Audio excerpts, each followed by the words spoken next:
नमस्कार, आप देख रहे हैं न्यूज नेशन और आपके साथ इस वक्त मैं लक्ष्मी उपाध्याय। और मैं हूं आपके साथ सचिन दुबे। आज हम बात करने वाले हैं चीन की। जी हां, खबर ये सामने आई है कि चीन जो है वो गलवान घाटी से कुछ ऐसे इलाके हैं जिस पर पहले चीन का कब्जा हुआ करता था, अब वो लगभग 4 पॉइंट पीछे चला जा चुका है और इसी को लेकर तमाम चर्चाएं हो रही हैं।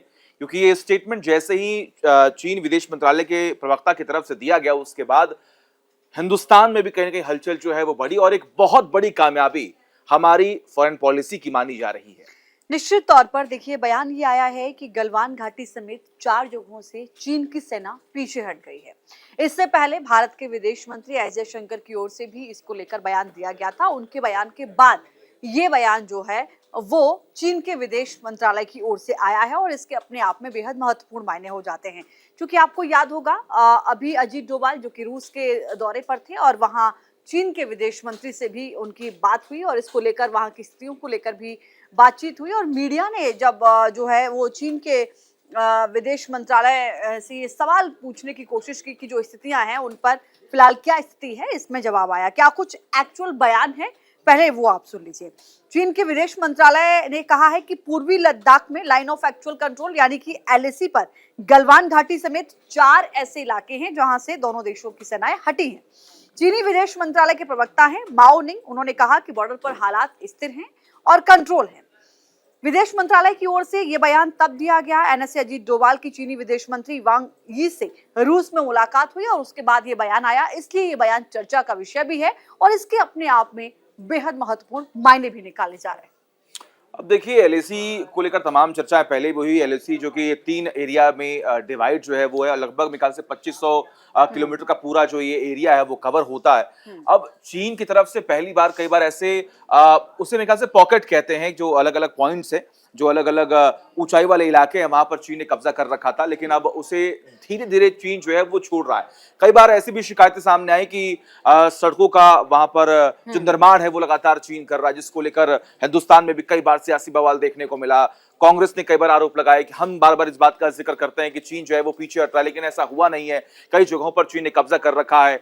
रक्षा मंत्री खुद राजनाथ सिंह भी कई बार वहां पर गए हैं, उन्होंने भी लगातार दौरे किए। उसके बाद भी कई बार स्टेटमेंट जो है वो जारी किया गया, लेकिन उसके बावजूद भी विपक्ष जो है वो लगातार केंद्र सरकार पर हमलावर रहा। लेकिन इस स्टेटमेंट के बाद अब कहीं ना कहीं बीजेपी ये जवाब दे रही है अपने विपक्षी पार्टियों को कि हमारी जो पॉलिसीज थी, जो हमारी पूरी कोशिश थी, वो कामयाब होती हुई दिखाई दे रही है। लेकिन जहां तक मेरा अनुमान लक्ष्मी जी की अब आने वाले वक्त में हम देख पा रहे हैं कई जगहों पर राज्यों में चुनाव भी होने वाले हैं। और कल ही जब ये खबर सामने आई थी मेरे ख्याल से, तो कल ही कई जगहों पर हमने ये देखा और कई जगहों पर हमने सुना कि आज जो है वो बीजेपी एक नैरेटिव जो है वो जरूर सेट करने वाली है कि किस तरीके से हमारी पॉलिसीज जो हैं वो कामयाब हो रही हैं, बेहतर हो रही हैं। और हमारे ही सरकार में, यानी कि जब हम इस सरकार में हैं, हमारे नेतृत्व में जो हम लगातार काम कर रहे हैं, उसकी वजह से ही आज चीन जो है वो बैकफुट पर आ रहा है। निश्चित तौर पर आप देखिए, ड्रैगन बैकफुट पर है, आप इसको इस एंगल से निश्चित तौर पर देख सकते हैं।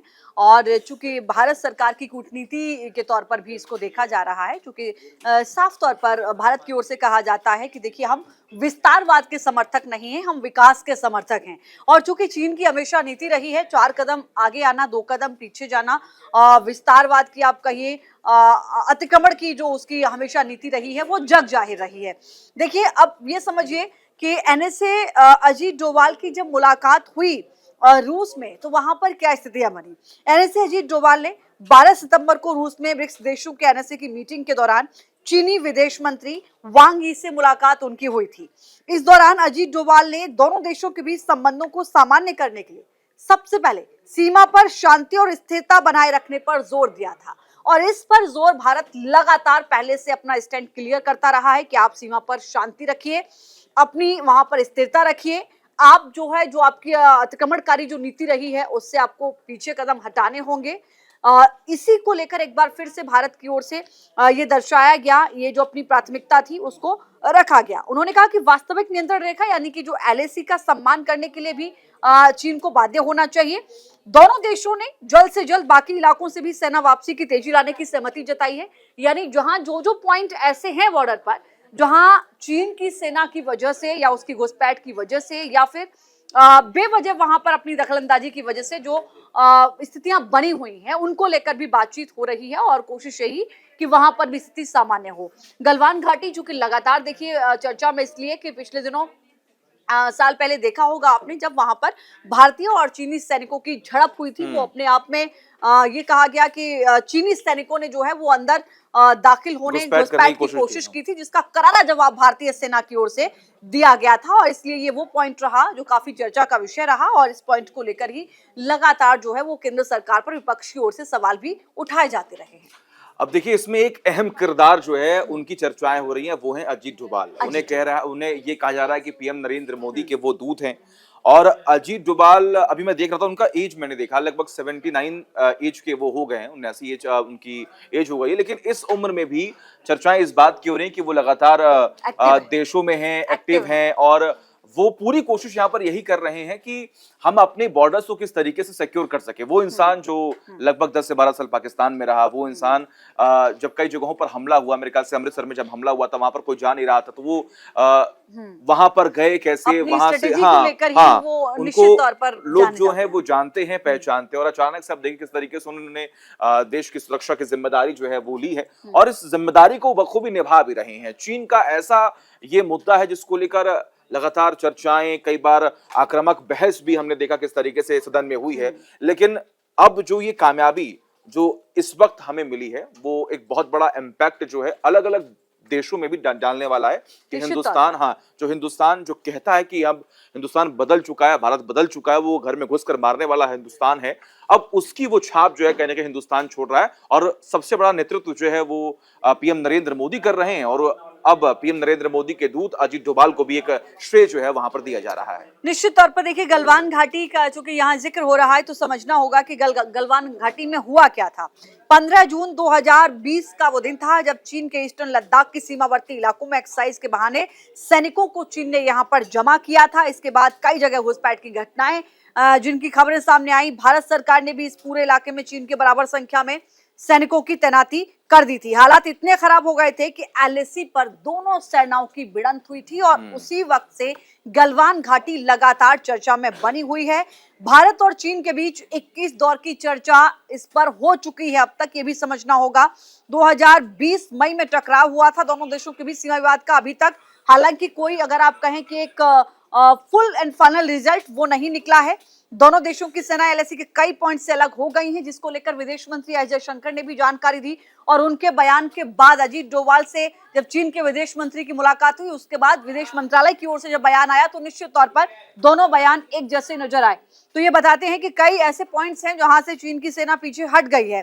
2020 में ये गलवान घाटी में यहाँ पर झड़प हुई थी और उसके बाद से ही ये पॉइंट अपने आप में बेहद चर्चा का विषय हमेशा रहा है और इसी को लेकर भारत अपनी स्थिति स्पष्ट करता रहा है कि हम इस तरीके की घुसपैठ का कभी भी भारत जो है ना तो झुका है, ना झुकेगा और ना ही बर्दाश्त करेगा। तो चीन को यह मैसेज साफ दे दिया गया।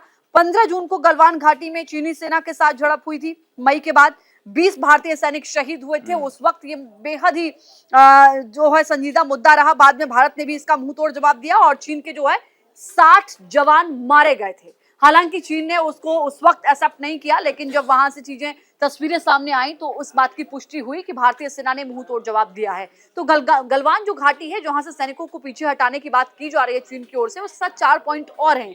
ये अपने आप में बेहद ही महत्वपूर्ण मुद्दा हो जाता है। काफी सालों के बाद वहां पर झड़प हुई थी क्योंकि संधि हुई थी कि कभी भी वहां पर गोली जो है वो नहीं चलाई जाएगी, कभी भी बमबारी जो है वो नहीं होगी। इसलिए जो हथियार चीन की तरफ से लेकर आए गए थे वो सबने देखे थे। और मैं ये भी सचिन यहाँ बताना चाहूंगी कि जब मई में झड़प हुई थी, क्योंकि वहां पर तो आप विदाउट उसके हथियारों की आप गश्त करते हैं, तो वहां पर जो वो नुकीले जो डंडे थे तार जो है वो लपेट के लेके उससे चीन के सैनिकों की ओर से हमला किया गया था। जो तस्वीरें सामने आई थी, जो रिपोर्ट सामने आई, उसके बाद जब जून में जो मामला सामने आया उसके बाद वहां पर फायरिंग हुई जिसमें कई जवान जो है वो शहीद हुए।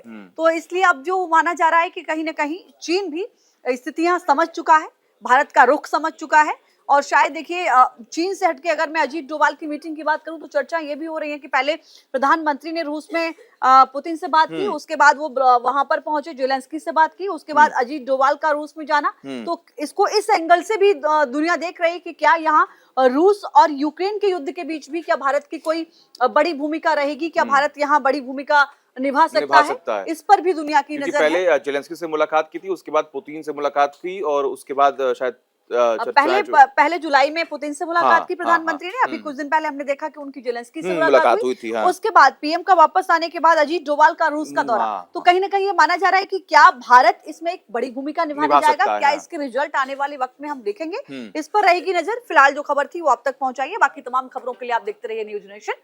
नमस्कार। न्यूज नेशन अब व्हाट्सएप पर खबरों के ताजा अपडेट के लिए न्यूज नेशन के इस क्यूआर कोड को स्कैन करें।